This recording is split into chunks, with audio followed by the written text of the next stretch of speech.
Julius, it's just made it tough to start the show because I just want to keep listening to that song. I love the smile on your face. All of a sudden, both of our heads are going, let's do this. Yeah.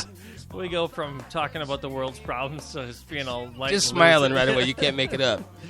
This is It Might Get Ugly. I am Sean Bernard with my friend Julius Collins. And so thank you so much for everybody who checked out episode 1. The cool thing is, since we just had the first show, that you can now listen to it on iTunes, and you can always go to aliveandsocial.com and check it out that way. You can simply go to itmightgetugly.com, and that'll take you directly to our Spreaker page. Spreaker is just an online podcasting community. And so there's about 170,000 members of that if you choose to do it that way, if you have an Android.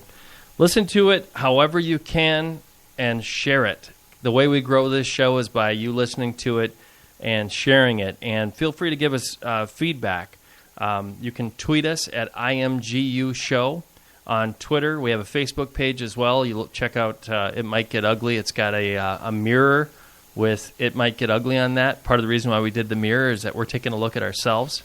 I like it. Which can be a little tough. I like it. As long as there's no scary reflections going on, I like it. It depends, man. Sometimes there is, But we're going to take, we talked about this as we were kind of planning the show today, is that we promise you not everything will be about race and serious. We are your race talk leader. Yeah, exactly. We've decided to take a white guy and a black guy and put them together and talk But listen, race. I want to be clear about this, though. Yeah. If I had my druthers, I would err on the side of talking about it as opposed to not talking about it. But it just so happens that this whole today's subject matter is all about the week's news proceeding today. So I just think there's no way that we can't discuss it. Yeah, and so we can talk a little bit. We're going to talk a little bit about a YouTube video that's gotten 5.6 million views. And it's a father in Prior Lake. I think his daughter's about 11. Is that right? 11, 12, somewhere in there? I just have some cursory knowledge of this thing, but I thought she was closer to 13, but I'm not sure. Okay, so somewhere young I think girl. he even might say that in the video. We're going to play the audio from that video here in just a little bit, but she was bullied, called the N-word, but you're going to hear that a little bit in this video. You're going to hear the actual audio from the boys who sent her a Snapchat message. Snapchat is a lot of kids use it to communicate with each other. What they like about it, they think, is that you can post something in Snapchat and it'll be gone soon after that. Well, it wasn't gone soon enough because the father of this young lady, who, by the way, is Caucasian, he adopted I think 2 black children, if my memory serves. But so he goes into it. He confronts the father. You'll hear about that. But we're going to talk to you not just about the race side of it, which is horrible, the bullying side of it, which is horrible, but about the parenting side of it. The parenting side of it and what your kids are doing when you don't know, what they're doing. And you need to know what they're doing. Just a good idea, I'm just saying. Yeah. Not the worst idea in the world. So what we're going to do next is we're going to go ahead and play the audio from this video, provided Mr. Technology over here, which would be me, can actually get back to my YouTube screen. Yeah, this is why I pay you the big bucks. So this is why my friend Julius will fill. So, okay, I think we've got it right here, and we're ready to go. Hello. This is not scripted, so I'm going to make mistakes. It's very emotional. We have a very beautiful African-American daughter that we were very fortunate enough to adopt 11 years ago. And we've dealt with a little bit of racism, stares, things like that, when she calls us mom or dad, but she didn't notice, and so we just blew it off because it was directed towards us. But this past New Year's Eve, my daughter had a friend over. They were having fun. They were doing selfies and sending them out to their friends on Snapchat and things like that. Well, this girl that does not like my daughter was at a friend's house, apparently a couple of twins that were freshmen from Prior Lake. And these twins decided to send my daughter some Snapchats. Well, with Snapchat, you hold the button down. When you receive it, you listen to it or view it, and then it disappears. Well, after the third video, my daughter's friend, who's Caucasian, came and told my wife and I that these things were happening and what the content of it was. Not only was it bullying, but it was also racism. And so when they got the fourth message from these kids, the fourth one, not the first one, the fourth one, my wife and I decided to take out my phone and videotape it as it was happening on the phone. And I want to show this to you really quick. Covering them. Aaron, can I see your toenails? Wait, you're a slut. You're such a slut. Nigger.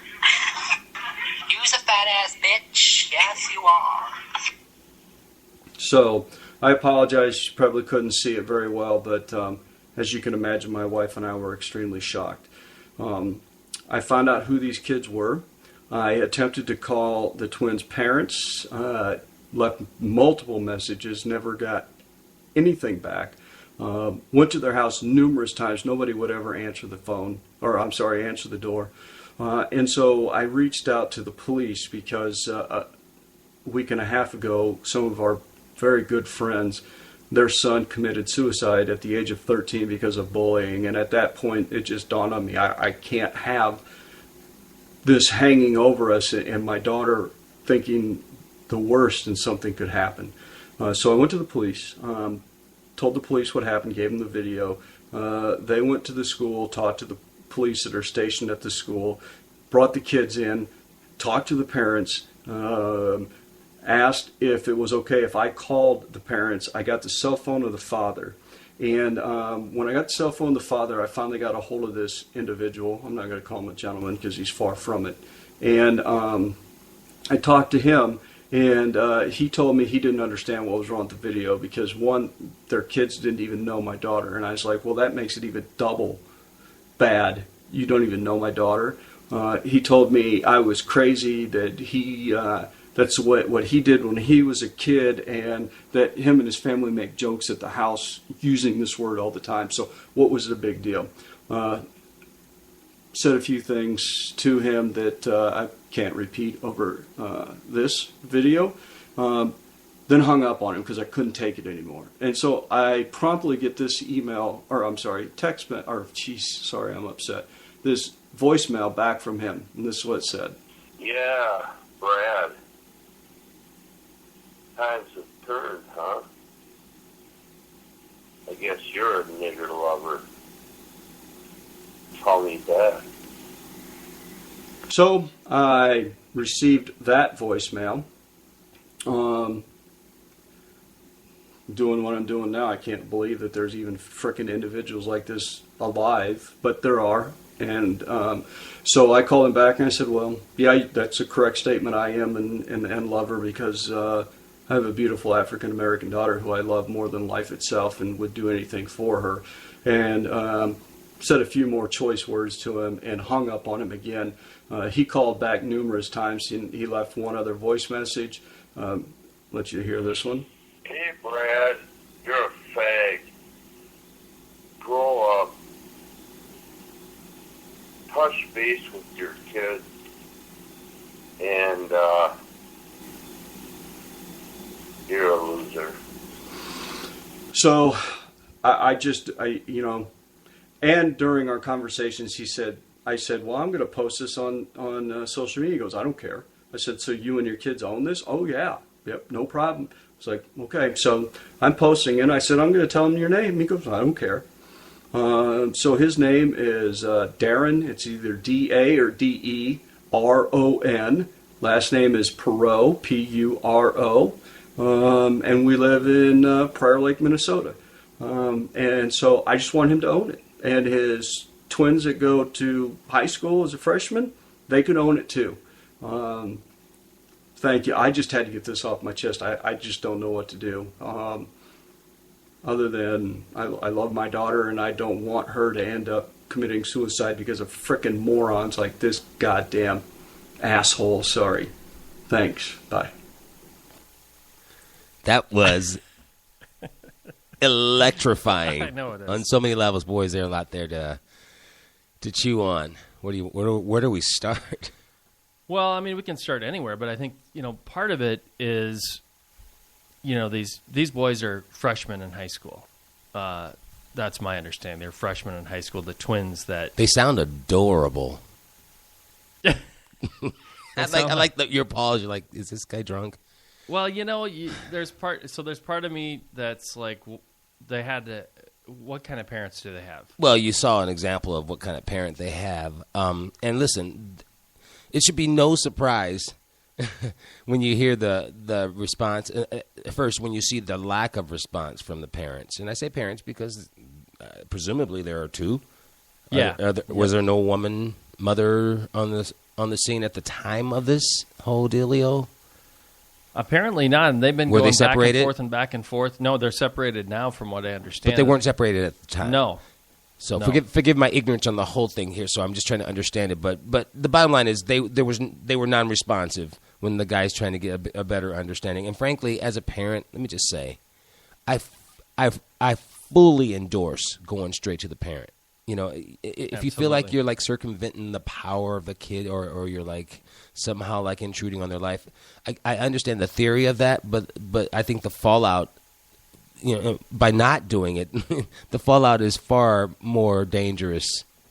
Absolutely. Well, so the other thing that's happening is, they found out that this girl had been Snapchatting to these boys. Mm-hmm. Yeah, it does get interesting, the fallout after. It does, but to me, really, are we trying to compare what she did? But that's the game we play. It's the game we play when we're trying to justify our foolish racism. When we try to justify institutional racism, the truth of the matter is kids do that bantering thing. They're getting after each other a little bit, and frankly, probably using language. If I had my druthers, I'd rather they not use. But I was one of those kids, and had a pretty foul mouth at times. But you cannot underestimate what the word nigger represents. And more often than not, I think we just think of it as like this cursory term that the Klan uses, or some militia might use, or some crooked cop might use. And it's just unfortunately infiltrated the entire language in more ways than one, artistically and otherwise. But the bottom line is, it's a prolific word right now. There's a lot of use of it, but it's still at its core. So whatever your argument for using it or not using it is, at its core, it represents pure effing evil and the essence of classism. And it was meant to degrade people. It was meant to show and demonstrate that they were a lower class of human being. And that's what its power and its purpose was, that it was given that power at one point by people. And so to me, that's what's sickening about it. And, there's so many components with this, and then we break it down part by part. One part I think we should talk about. So we talk about the word and the power that's given and how it affects people. But I think the other part we got to talk about is the parenting. Where were the parents on both sides of this? Well, my kids are older now, so this is kind of just, so their whole experience kind of preceded this, and they didn't get cell phones. I mean, it was just a function of it was an artist family. So it was like, listen, man, if there's going to be a cell phone, I'm going to be the one having it, dude. Yeah. Otherwise, use your feet. But so we kind of luckily missed this whole thing. This is a gauntlet of like things that can go wrong because you have independence, you have like kind of an autonomy with what you can say, and more often than not, it's not being checked. And so that's a whole brand new world of terror for parenting right now. Don't you think? Well, and what they said about this particular situation is that these kids didn't really know each other. They knew each other via social media. Well, that doesn't mean that you know somebody, and you may say or do something that's very different compared to what you do to somebody face-to-face, or certainly if their parents were around. And so, then the next wave of this is that, they also called her a fat bitch. Mm-hmm. And this is straight bullying any way you slice it. Yeah, it is straight bullying. And so you got a girl who's at an impressionable age, and one of the worst times, I think, to be a girl is in those teenage years. Your body's changing, everybody's judging you, even your friends will turn on you. And then you got these boys, and two of them, you got twins that are, ripping you as well. And you're probably feeling a little bit funny, by the way. This is my guess, but you're in Prior Lake, which is mostly white, and you got white parents, and you're an adopted kid. Yeah, I've often wondered, these places that are like primarily Caucasian, and there's generally, I shouldn't say generally, there's occasionally like a black kid, and I've often wondered what goes through that kid's mind in terms of just like who do you identify, what do you identify with, what are you enduring, whether subtly or overtly. But for her, it had to be. I mean, think about how resilient she'd have to be just to begin with. I just think it's a beautiful gesture. First of all, let me just commend the parents for adopting them, because I think far too often black children don't find themselves getting adopted. As a kid who grew up in the system, and I have really strong feelings on this, I'm really proud of Caucasian parents who have the courage to adopt African-American children and find them beautiful. I think that's very nice. I do too, because it seems like they'll go to Korea. They'll go to Korea, they'll go to China. Hey, you realize there's some kids here that could really use some love. I'm just saying. I mean, it was the Cold War and people were going over there. Well, I think sometimes kids people, in Russia. I don't want to judge people, but sometimes I almost feel like they treat them like exotic handbags. I know. We digress. We could talk about adoption through all this and just the. Well, I imagine we'll get to that, because these are really subjects I'd love to get your feelings on. Absolutely. Let's keep rolling on this with. So the parents. It was their adoptive daughter that had this happen to them. I mean, part of what they found out is she was Snapchatting them. She was texting, with video and all that stuff with them, and there were some things happening back and forth. I think it's repulsive that people are in any way saying that she had it coming to her, or boy, there's been a lot of backlash from this. Well, you know what? Backlash. You don't get to tell a girl, that she's a fat bitch and she's the N-word and everything else. That's ridiculous. Well, how long, and I mean how long, for generations have we defended boys being boys? Let's eliminate the racial element out of this, because that kind of goes a little differently in some ways. But you excuse this behavior, and it becomes part of our natural kind of like the way we operate. It's just like this built-in information that boys have with that they can demean girls, because this is how we judge them. We judge them on how cute they are, or what their figures look like. We don't entertain them as human beings more often than not. So it becomes easy to discredit them, or to say, well, they had it coming. They're just girls. It fucking infuriates me, but we're talking, that is a part of this. The racial element is definitely a part of it. And listen, we've seen more often than not that behavior being excused and rationalized away. I didn't grow up around that situation, and so I don't see color. It's the same thing for any kind of oppression, and women being oppressed and having to deal with this sort of bullshit is no different. And she's dealing with it on two different fronts. I mean, she's got a lot to deal with, so she's trying to defend herself. I'm not excusing any fighting back, but listen, I've been somebody who's been bullied, and everybody who gets bullied doesn't cower in a corner and just take blows. Sometimes you try to fight back. You try to show that you're not going to be bullied, and it can back off the bully, or frankly, it can intensify the bullying. And I think in this situation, she was trying to back off the bully, and we see how it went down.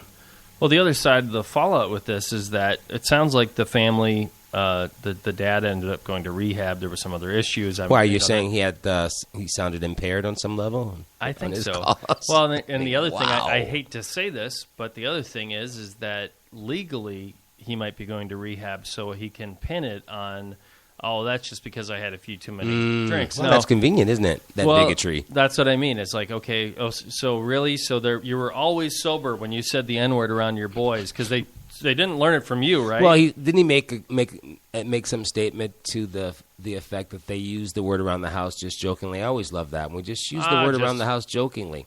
So of course it's no surprise that the kids use it, and they almost were using it in a joking term. It doesn't make it any less nasty in the way that they are administering it.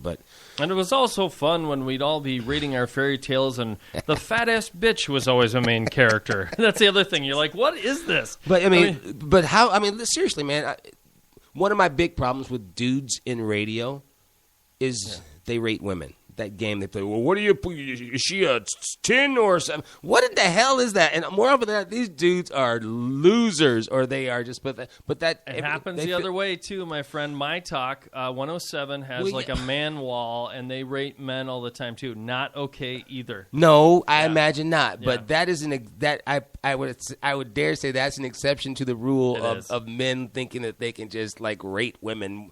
Well, I'm pretty sure I'm a 10, but she's a 7, so she's beneath me. We're laughing about this because I think it's helping us deal with it a little bit, because it is infuriating as a father to think about your daughter getting bullied, and to think that not only is she getting bullied, but there's no repercussions for these kids. They don't feel any like fear of getting in trouble about it. There's no parenting going on. What do you do?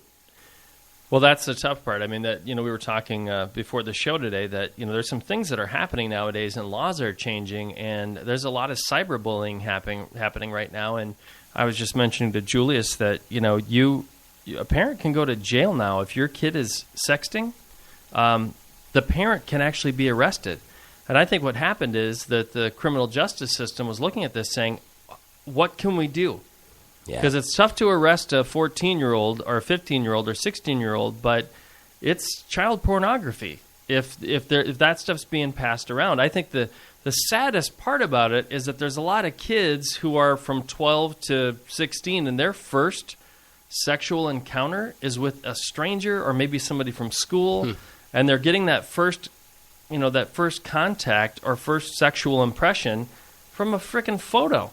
It's just our video or whatever. It's just it's absolutely sad to me that that's their initial connection. Well, yeah.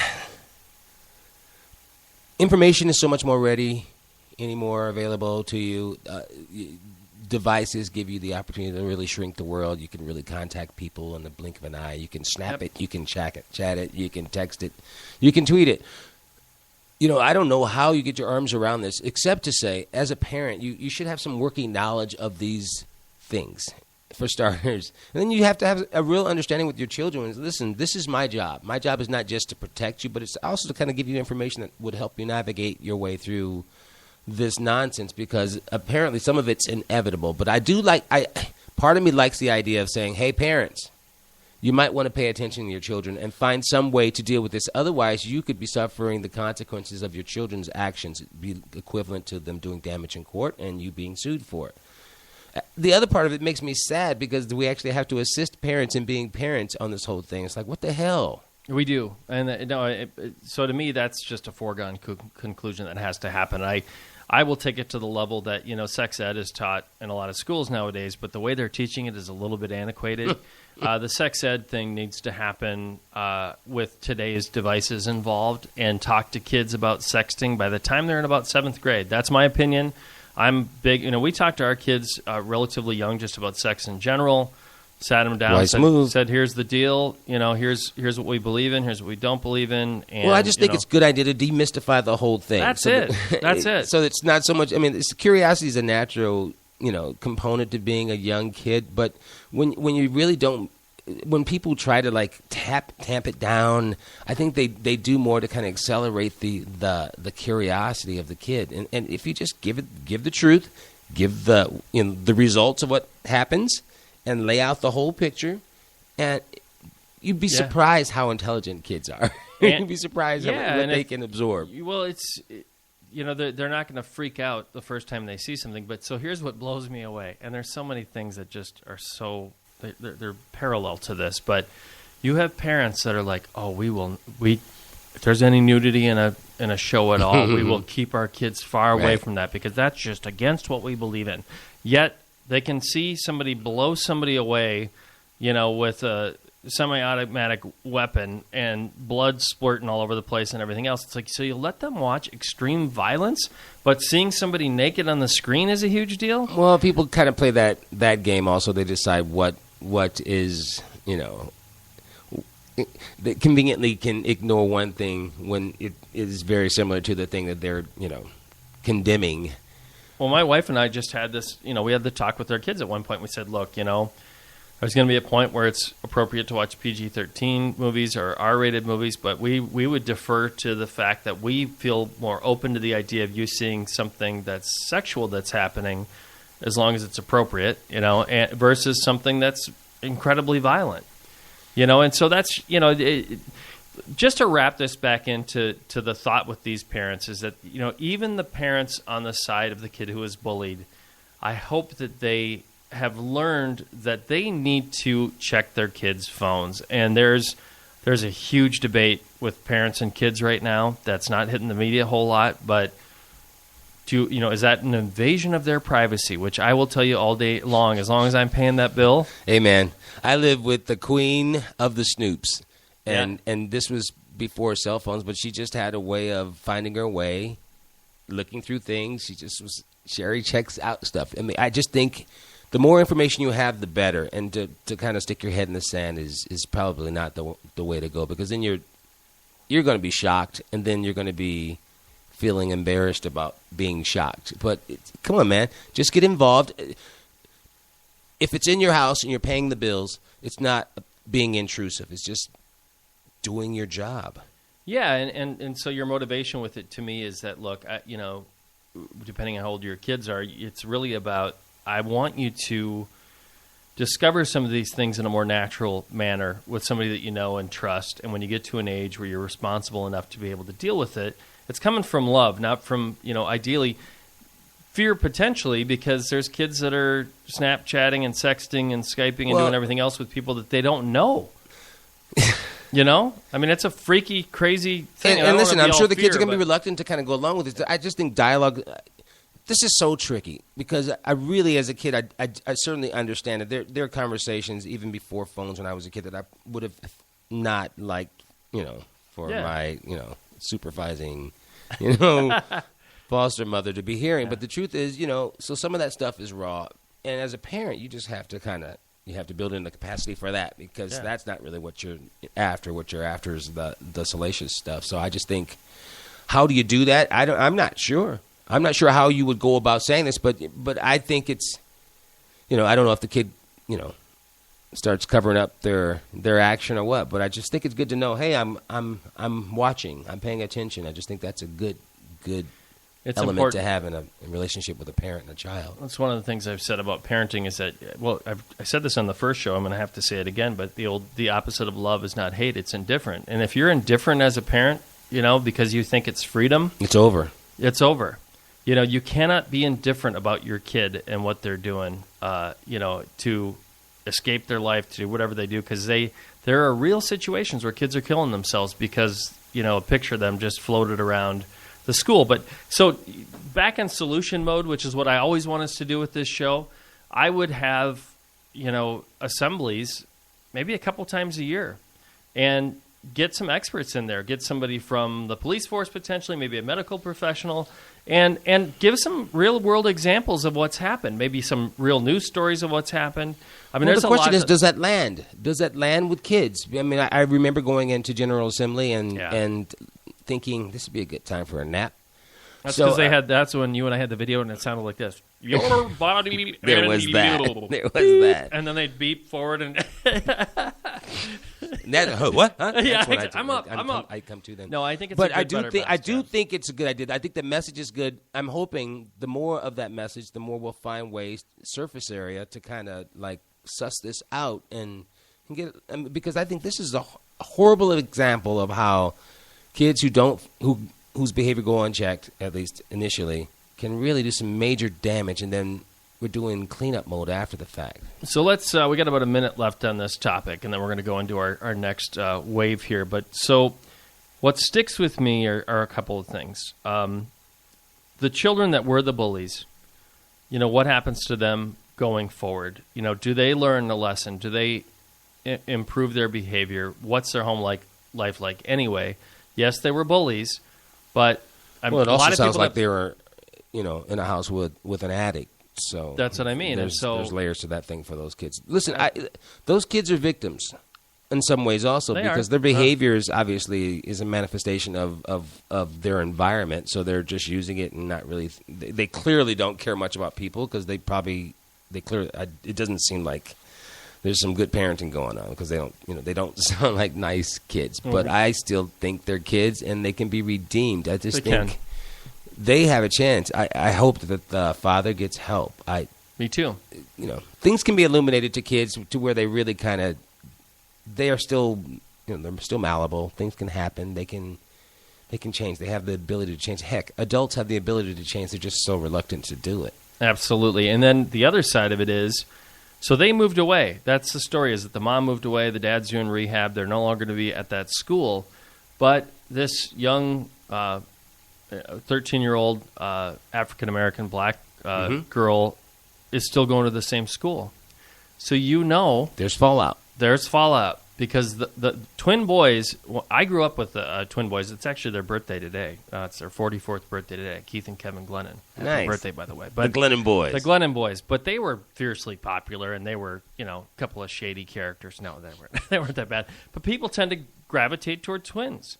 And so here's two, you got twin boys, freshmen. They probably had a lot of friends. Do you think that this young lady is going to get some fallout at school because the boys all the more reason for some adults to stand up and say, okay, we've got a potentially toxic situation here at this school, and we're going to get to the bottom of it by having open discussion for, so that those people who might feel like the twins were somehow victimized in the situation can, air out their grievances, and the people who see this clearly and say, we support this young girl who was bullied, and we don't stand for that here at the school. There's got to be some kind of verdict in terms of the way they deal with this at that school. They just can't let it disappear into the ether. You can't do and I hate to say it, but you can't do the thing where you just act like it didn't happen. It's the worst possible thing to do. It really is. I mean, they've got to solve it. Lastly, I'll say this, and then we'll move on here, but the mother of the bullies. I haven't heard. Maybe I haven't. There's a lot of stuff out there right now, but I haven't heard that she said anything at all.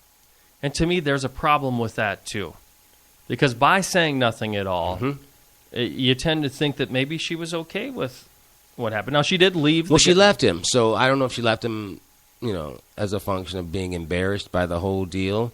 But hell, it could have been her chance to get away. For all we know, she could have been the victim of who knows what. This guy did not sound like a fully functioning adult. He sounded like he had some issues, and we don't know how those manifested themselves. But I don't know. I don't want to just castigate her necessarily, but she didn't do enough in terms of saying, hey, I realize that's the kind of, thing that your father does around the house, but we got more respect for people. We got more respect for human life than to use these words around here, and we're going to be better than that. Well, that's what you have to hope for, and I hope that the father gets help, by the way, not just with his addiction, but mentally. Yeah. Because if that really was his belief system, that takes a lot to change that. If you really feel like other people are inferior to you, et cetera, there's a lot to that. Well, the one thing we know for sure, it wasn't alcohol-induced bigotry. Alcohol just made it easier to do. No, and that he can't use that as a cop-out. So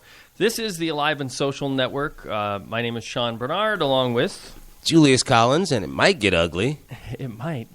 It did for a lot of people there. And boy, 5.6 million views on that thing. That's crazy. So we want to switch gears here in a minute. I want to talk to you a little bit about the network. We have several shows on the network. You can go to aliveandsocial.com and click on any one of the shows. The Jeff Dubay Show. We got Suhan Unfiltered with Jim Suhan from the Star Tribune.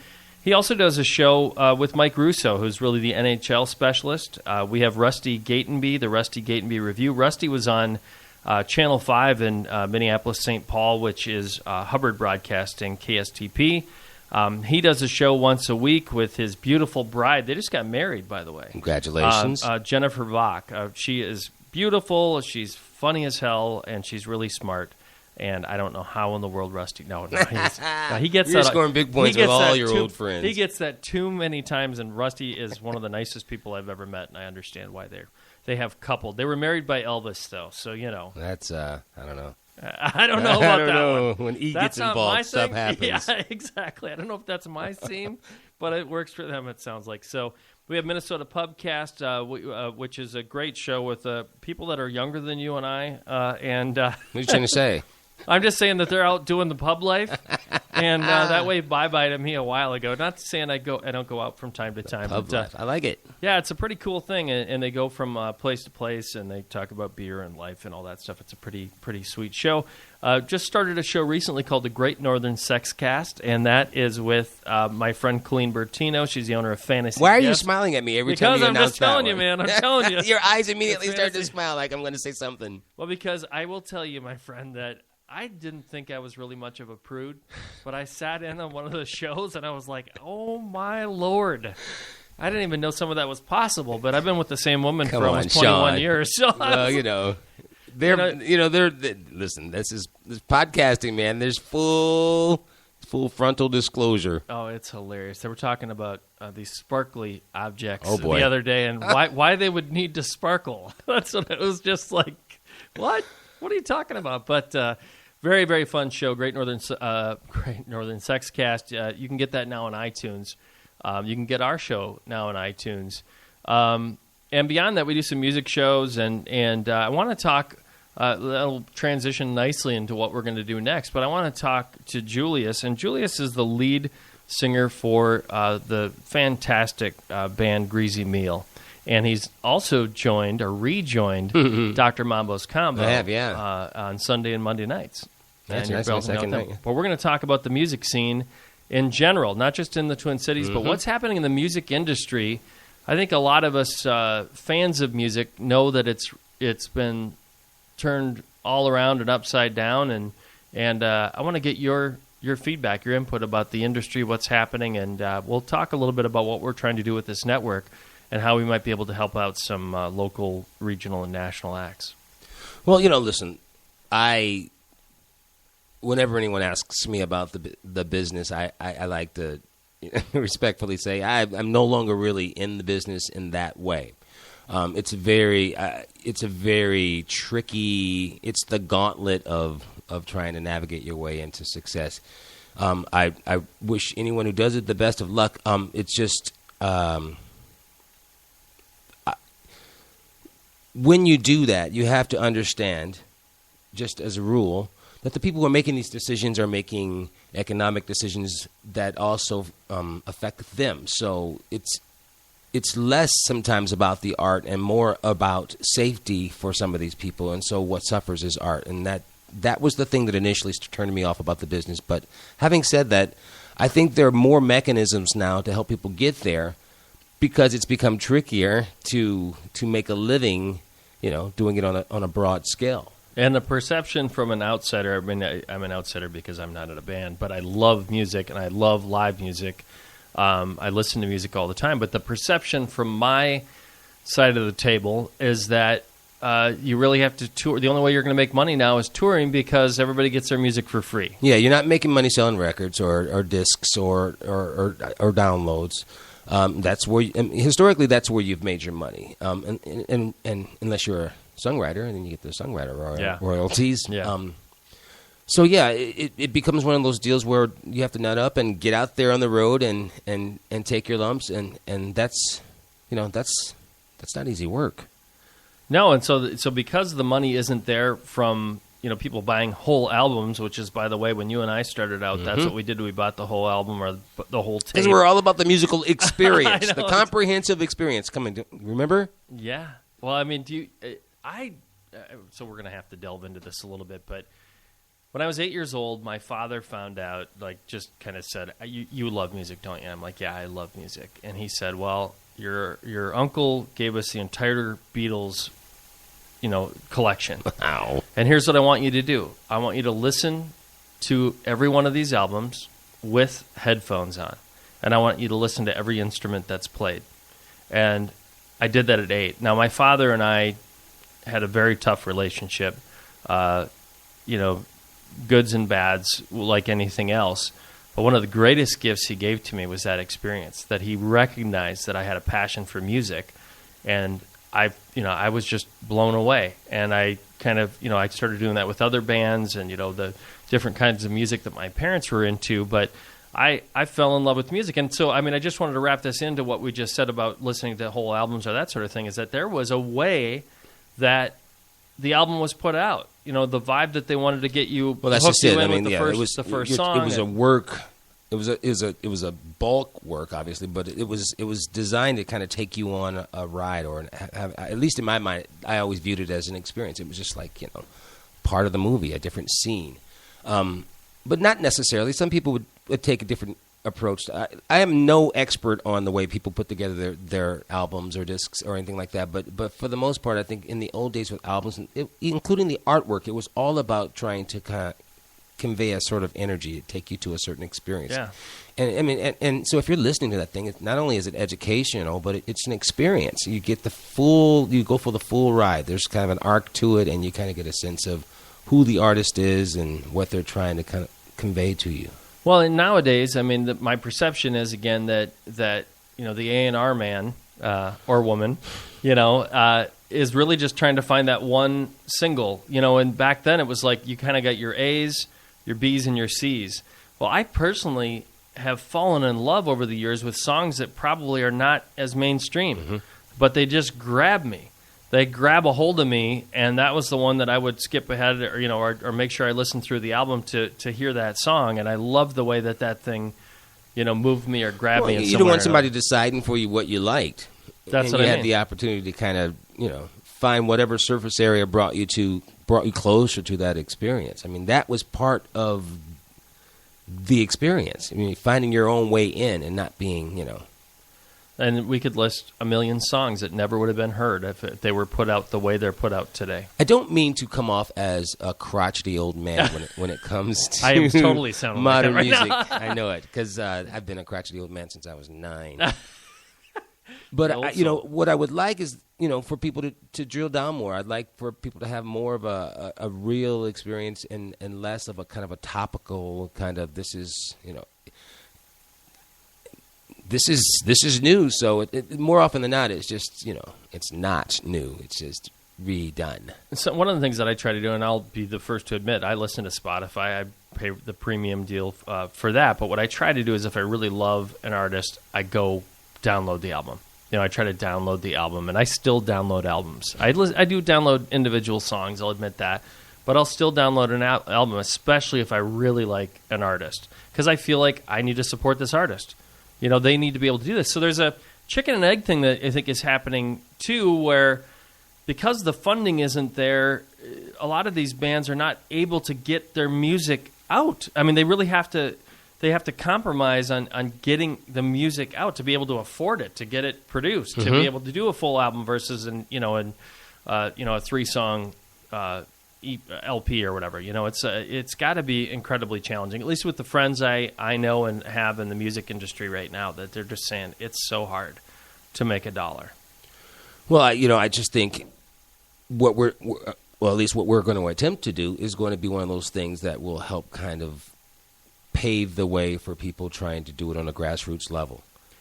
Yes. I mean, one of the things that so part of our network, the Alive and Social Network, we certainly wanted to tap into some of our friends with the radio and TV industry, newspaper industry with Jim Suhan and the like. But I love music, and my business partner, Scott O'Malley, loves music. And part of what we said is, when we wrote our business plan and really wrote out our mission on this business, is how do we help local and regional and national artists? What can we do to help them? So we've done a lot of research about what's out there. There's a company called Concert Window that a friend of mine uses, where they will do a performance, YouTube-style performance, with the sound all mixed in via soundboard or whatever, and then people can donate. And so the band can make money that way. So right now we're in a situation with the Alive and Social Network. Our group of individuals has about 300,000 social media followers. We've got 12 shows on the network. The goal is to really grow that to 20 to 25. But one of the things that we'll cycle through, I'm not sure what we want to call it. We're either thinking about calling it the Living Room Sessions or maybe the Southside Sessions. The studio is Southside Studios because we're in South Minneapolis. I kind of like Southside Studios. Well, we love our Southside Studios. We've already proclaimed it, but there's going to be an intimate setting, and that's going to be the cool part of it. Yeah, absolutely. And so the thought is that it'll be intimate in the way that it'll be in a no bigger than a living room space. Might even have some in this studio that we're in right now. But people will be able to go online and watch that show live and donate whatever amount they feel like donating. So not only are we going to then promote the band but we're going to pay the band via the donations, and we'll set everything up to be able to do it. But then beyond that, we're hoping that our whole network gets behind that, and we'll do a tweet out to be able to buy that artist's music. And our thought is that we might even be able to get some sponsor money and kick the band some money that way as well. But I mean, I have a daughter that's into music, and I have a son that's into music. You've actually met both of my kids already. I love them. Yeah, I really do. They're so sweet. I like those kids. But I look at it and I think, my daughter just started writing her first song, and it's, it is what it is. Let me just say this. Yeah. Her first song is better than my 10th song. I'm just, having heard what I've heard already, trust me when I say that kid is something else. Oh, thank you. I appreciate that. But my thought is whether she wants to make money or not with it, I want to support her. I want to at least open that door and make it possible. So she can express herself. That's it. Because she's an intensely creative kid, and I want her to have at least the opportunity. And what worries me more than anything else is that kids her age won't even consider the music industry because they'll think, oh, I can't make a living on that. Well, I don't know. I don't know what's in a kid's mind when they're thinking about making it. I'm not sure how rational all the thought is. I think, I never really fantasized about being a star. It just wasn't anything that I ever really thought about. I mean, I learned early that I had a gift, but I had bigger fish to fry, at least in my mind, in terms of just surviving. But I think when people think about being in the industry, they more often than not think about, the shiny, glittery side of it, and maybe not often enough about the underbelly of it. And record companies are cruel. They're just cruel. I mean, you can have something in, ironclad, and they can be distracted by something else that's hip now with it, and wow, as a friend of ours might say from another station. And the next thing you know, your career is on the ice for, who knows? Well, and they totally have you because from the artist side, you're passionate, you love your music, you want to get it out there, and you're new to the business side of it typically. That's what I've seen. You've got this passionate group of people that really just want to get their music out there, but they just are not good at the sales side of it, the business side of it. So you get these people in that their whole job, all of their lives, every day, all day long, is to negotiate deals, right, and to get the best possible deal they can. Mm-hmm. And lambs to slaughter. That's what I mean. And more often than not, these people are going to be willing to give up a lot because the promise of stardom is it's alluring. I mean, the idea of it is really exciting to be known by people, and TMZ's following you around. It sounds really exciting. So yeah, more you give up, your production rights, you give up your royalty rights. I mean, people are like, whatever it takes, man, just get me on that top billing. And these people are like, gotcha. Well, so the hope is that, so I was in the radio business from 91 until 2011. I started out on the air. I got into being a DJ on the air because I love music and thought I could change music that way. And then pretty soon I saw a computer playlist in front of me, and they were telling me what I had to play. Later, I became a program director. I had a little bit more influence, and then I eventually got into sales and then digital sales, which has led me to today. And that's why I feel like everything's kind of happened for a reason in my life. And I think I have a good enough understanding of what needs to happen to be able to make, musicians money, whether it's through sponsorship, which has to have the right fit because you can't sell some cheesy sponsor to a really hip band. But I think bands, some of them are already doing it where they'll take on a sponsor, they'll tie into something like that. Yeah, I mean, I think some musicians are really anti-sponsor just on principle. But I think they're pro their art. And so I just think that there's a happy compromise there somewhere. And I'm all about promoting these people who are trying to, make footprints and make strides. And listen, this state there's a wealth of just amazing talent. And I really look forward to bringing some of these people in and hearing some of their stories, listening to their music, talking about their views on the world. I just think this is going to be an exciting part of this show. Well, and so if we can give some people that have been in the industry a while a way to be able to make some extra money to whether it's selling their music via our network or coming in and doing shows, getting people to donate, maybe selling a sponsor if they're comfortable with that, we will work all that out with them. But I'm really excited about what we have going on in this network for that reason. That I really feel like we're going to create something cool here. I think it's going to be a fun venue. It's a pretty cool old house that we're in. They're just redoing it. By the way, one of the 2 guys that's working on this house is in 2 bands. Seriously, 2 bands, and he's working here, to make his money. He said, I'm just not making enough money as a musician yet. I said, well, good for you for doing whatever it takes to make sure you can still make music. Well, you have grassroots musicians. I mean, there's a real beautiful music community here in the Twin Cities, and you have people who, they play music and they go from gig to gig, job to job, and sometimes there's work and sometimes there isn't work. And then you have people who just strictly, only do their own art, and I think we can really be functional for both of those musicians. That musician that, is a local legend that has a project that he's working on or she's working on, we can really be functional in helping them kind of get the word out about it. And then you got, people who are just, penning their new work, and then we can kind of facilitate getting them, more exposure. That's the idea. And if we can use the power of this network and kind of the idea that everybody helps everybody else grow, a little bit of a commune in a way, so watch out. But hopefully we can do that and give people a voice and help them maybe make some extra money and have some fun. So last night, you were back with the combo. How'd it feel? It was fantastic. It was sensational. It was,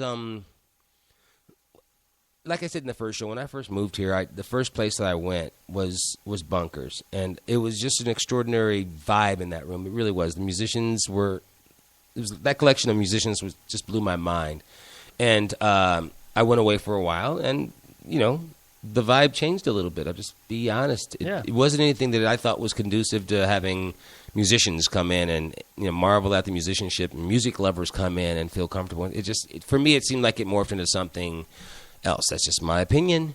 And so I'm back now, and last night really felt like the old days. There was so much, this whole thing came about in a really kind of tumultuous way, and so there was a lot of support for the combo last night. Let's just say a lot of pro combo love in the room, and the feeling was amazing. I'm looking forward to doing it again tonight. I'm a little bit brain dead, I'll be honest with you, so one blanket apology for slurring my words today. But it was unbelievable. It was just really, really a cool night. So it's just so we can get some more butts and seats. So Sunday and Monday nights, what time can people go down there and see the combo and see our friend here, Julius Collins? The band starts about 9:30. We play 3 sets, and you have the early crowd that comes in sometimes for the first set and a half, 2 sets, and then the nocturnal crowd comes in for the late sets. But it's just real authentic soul music, funk, soul, and great singers, really great players. Is JB in the... JB's in there. Margaret Cox, my favorite singer in the world. But JB is both nights? Yes. Wow, I love JB. Yeah, the whole gang is both nights. I saw him many, many, many times. I love JB. He can sing. And this whole thing came about, and it put JB in an unfortunate situation because, we have friends, and sometimes things happen with our friends, and then you're left going, I have to deal with this. But like I told JB last night, I have always loved you, and I will always love you. So, this is not personal with you, what happened with that individual, and I won't say his name. But he had to go in order for this thing to thrive, and I'm here to help get the hay to the barn. That's why I'm here. I'm back to do that. But I've always admired JB. He's a hard worker. He's a really good singer, and he's a really nice dude. He is a nice dude. He said, I've seen him many times. He's cool about saying hello and just having a quick conversation with you. So there's a real family environment there. Down to the bartenders, the door staff. It's just Bunkers is a family deal, and it's just it is. And that brand, by the way, is not just a Minnesota brand. People in Europe know about the combo, because of a Prince more than and the combo was touring with them over there. But the combo is an institution and deserves some respect, and so I'm there to help it get a little bit more respect and give my respect and help it get to the finish line. Yeah, so if you haven't been there recently, or if you haven't been there at all, you have to go experience it. It's one of those things that I have friends come in from out of town, and I'm like, we're going to see the combo. Michael Bland, James Anton, Billy Franzi, Bill Brown, downtown Bill Brown, Margaret Cox, JB, and myself. Yeah, and it is. All I can say is it'll blow your hair back. It's just one of those things where it's. It's overwhelming at times how great it sounds. I mean, it's really got an impact in there.